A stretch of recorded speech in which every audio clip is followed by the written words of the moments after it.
Saudara, menyangkal diri, memikul salib, inilah tema renungan kita pada siang hari ini. Dengan memahami ada 4 pertanyaan yang perlu kita renungkan. Pertanyaannya demikian, Bapak. Mengapa orang Kristen sering memakai kalung salib sebagai perhiasan? Baik itu perhiasan di telinga, di leher. Yang kedua, saudara, mengapa orang Kristen sering membuat salib itu di menara gereja? Atau sering membuat salib itu di depan altar? Seperti yang ada di belakang sana. Bahkan, saudara, kenapa juga kita lihat di kuburan sering kita melihat salib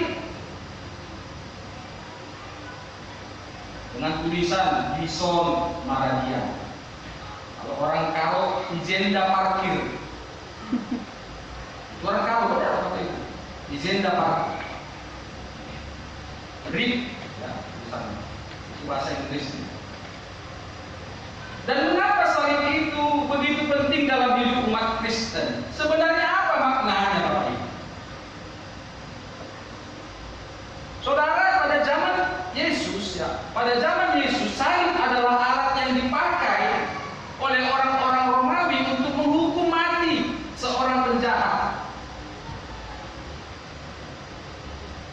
Dan penyaliban itu adalah suatu hukuman yang sangat-sangat hina, sangat memalukan.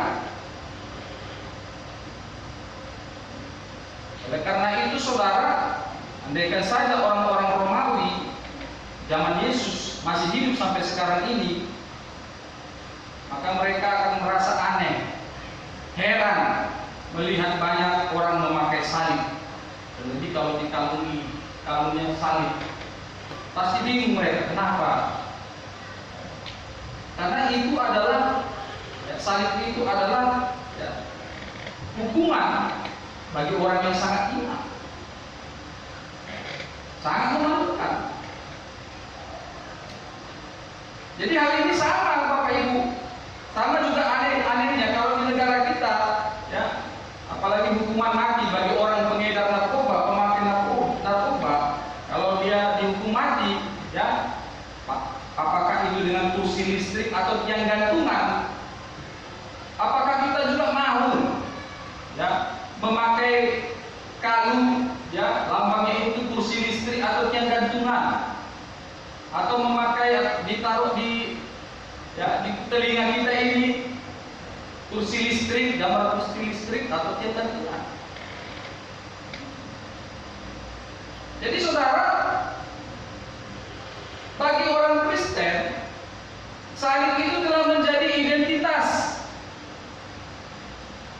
Kita bangga, saya bangga, Bapak Ibu bangga mengalungkan, pakai kalung ada lambang salibnya, bangga. Baik itu pimpinan gereja kita, Paulus dan lain sebagainya, kalau mereka memimpin ada salib, kalung salib, bangga. Bahkan di menara gereja kita pun menaruh salib, kita bangga. Kenapa? Itu identitas. Tetapi persoalannya sekarang, Bapak Ibu Saudara, apakah kita mengerti makna salib itu? Apakah kita mengerti apa kegunaan salib? Apa yang datang ke pikiran kita, Bapak Ibu, setiap kita melihat salib? Di rumah kita masing-masing pun, pasti ada hiasan salib. Persoalannya yang saya katakan tadi, apakah kita mengerti akan salib tersebut? Dalam pembacaan firman Tuhan kita hari ini, saudara, Yesus mengajar murid-muridnya tentang arti makna salib, bahkan juga mengajar tentang apa-apa saja syarat untuk mengikuti Yesus. Setelah Yesus mengajar murid-muridnya selama kurang lebih 3,5 tahun, maka dia merasa sudah tidak tiba saatnya untuk membuka rahasia misinya kepada para murid-muridnya ini.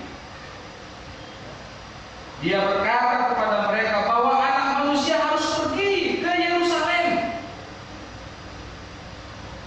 Anak Manusia harus menanggung banyak penderitaan dari pihak tua-tua, dari pihak para imam-imam kepala, para ahli-ahli Taurat, dibunuh dan dibangkitkan pada hari yang ketiga.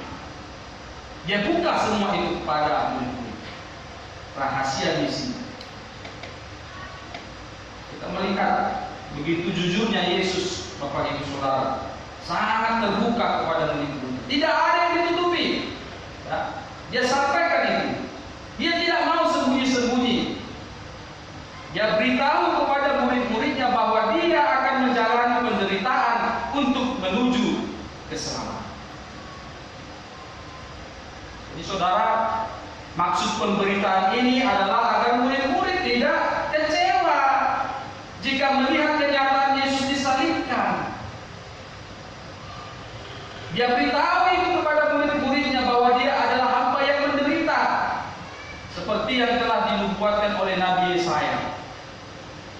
Kalau kita buka kembali kitab Yesaya, saudara, ya, ada ditulis di sana, penyakit kita ditanggungnya, kesengsaraan kita dipikulnya, dia diremukkan oleh karena kejahatan kita, bahkan oleh bilur-bilurnya pun kita disembuhkan. Jadi Bapak Ibu Saudara, kenyataan pada saat itu, kenyataannya murid-murid Yesus belum sanggup mengerti siapa Yesus sebenarnya. Mereka tidak dapat menangkap apa yang dikatakan Yesus tentang penderitaan itu. Dan murid-murid masih beranggapan bahwa Yesus itu adalah Mesias yang akan membebaskan Israel dari penjajahan Romawi. Itu sebabnya Petrus, Bapak Ibu, atas nama ke-12 murid, dia tegur Yesus. Dia menegur Yesus. Apa teguran Petrus? Tuhan, kiranya Allah menjauhkan hal itu, dan hal itu sekali-kali tidak akan menimpa engkau. Itu teguran Petrus kepada Yesus. Kita paham saudara, Petrus ini adalah seorang murid yang paling dekat dengan Yesus, yang baru saja dia memberitakan identitasnya, ya, memberitakan identitas Yesus bahwa dia adalah Mesias, Anak Allah yang hidup. Namun Petrus pun tidak mengerti tentang Yesus. Petrus berusaha untuk membela Yesus supaya tidak menerima nasib itu. Saudara yang diberkati Tuhan, perlu kita ketahui bahwa ada kalanya pencobaan besar itu datang bukan dari musuh kita. Pencobaan besar itu datang dari orang-orang yang dekat, orang-orang yang mencintai kita. Oleh karena itu saudara, hati-hatilah terhadap setiap bujukan yang bernada mengambil jalan pintas. Bapak Ibu, ketidakmengertian murid akan Yesus juga semakin nyata lagi. Apa itu? Kalau kita pernah membaca firman Tuhan, ketika Ibu Yohanes dan Yakobus meminta dengan sujud kepada Yesus agar kedua anaknya itu, ya, didudukkan kelak di kerajaannya. Apa yang diminta? Satu di sebelah kanan, satu lagi di sebelah kiri Yesus. Mereka masih tetap menghendaki posisi jabatan dari Yesus. Kenapa? Karena dalam pikiran mereka, Bapak Ibu, Yesus akan membangun kerajaan duniawi yang memerlukan sejumlah pejabat-pejabat tinggi. Kalau diumpamakan itu mungkin ada menteri-menterinya itu. Jadi sama seperti Yohanes dan Yakobus, manusia zaman sekarang ini pun saudara juga selalu cenderung mencari kesenangan, ya, mencari kebahagiaan, sukacita, kedudukan, jabatan, dan sebagainya. Tapi manusia tidak mau menghadapi masalah, tidak mau menghadapi penderitaan, tidak mau menghadapi pengorbanan. Dan Yesus menegur Yohanes dan Yakobus bahwa mereka itu tidak mengerti apa yang mereka minta. Yesus menegur Petrus dengan keras. Apa yang dikatakan Yesus kepada Petrus, Bapak Ibu? Enyak iblis, engkau satu batu sandungan bagiku, sebab engkau bukan memikirkan apa yang dipikirkan Allah, tetapi apa yang dipikirkan oleh manusia. Enyak iblis. Apa benar Petrus ini iblis, Bapak Ibu? Tidak. Petrus tidak iblis. Petrus seorang manusia, tapi sikapnya itu adalah sikap iblis. Sama seperti sikap iblis kepada Yesus agar dia mengelakkan jalan penderitaan itu demi kemenangan. Iblis selalu menawarkan siasat. Iblis selalu menawarkan jalan pintas. Sikap iblis ini, Bapak Ibu, adalah sikap yang berpura-pura mau membela Tuhan, padahal saudara, dia mau menyelamatkan diri sendiri. Iblis ini selalu berusaha untuk menggagalkan rencana-rencana Allah. Tetapi dalam firman Tuhan kita siang hari ini, Yesus hendak mengajarkan kita tentang syarat mutlak untuk mengikut Dia. Apa yang dikatakan Yesus, saudara? Setiap orang yang mau mengikut Aku, dia harus menyangkal dirinya, memikul salibnya dan mengikuti Aku. Ada dua hal yang perlu kita ketahui. Syarat pertama, saudara, menyangkal diri. Bapak Ibu, ini adalah syarat pertama untuk menjadi pengikut Kristus. Menyangkal diri artinya dia mengosongkan dirinya. Sama seperti Yesus mengosongkan dirinya menjadi serupa dengan manusia. Dia tidak menganggap kesetaraan dengan Allah itu sebagai milik yang harus dipertahankan. Dia telah mengosongkan dirinya, dia mengambil rupa seorang manusia, seorang hamba. Dia telah merendahkan dirinya, taat sampai mati, bahkan dia mati di kayu salib. Maka kita sebagai orang percaya, sebagai pengikut Yesus, ini harus kita contoh sikap hidup Yesus ini. Jika kita memiliki sesuatu yang dapat dibanggakan dalam hidup ini, saudara, jangan pernah membanggakan hal itu. Tetapi bersyukurlah, karena semuanya itu adalah milik Tuhan. Dan pakailah itu untuk melayani Allah. Pakailah itu untuk melayani manusia.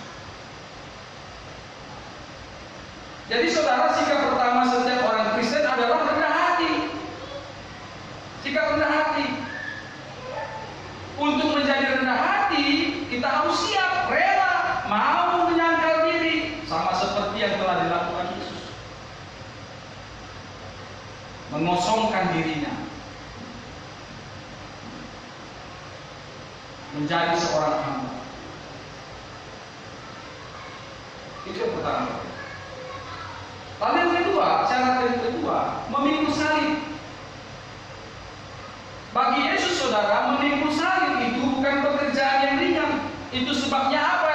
Dia menjerit di Taman Getsemani.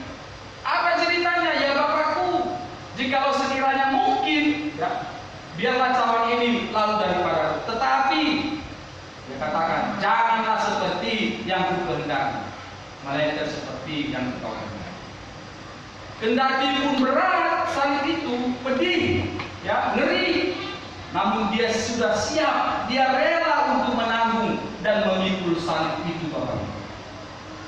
Dia siap menerima hukuman mati, dia siap disalibkan. Kenapa?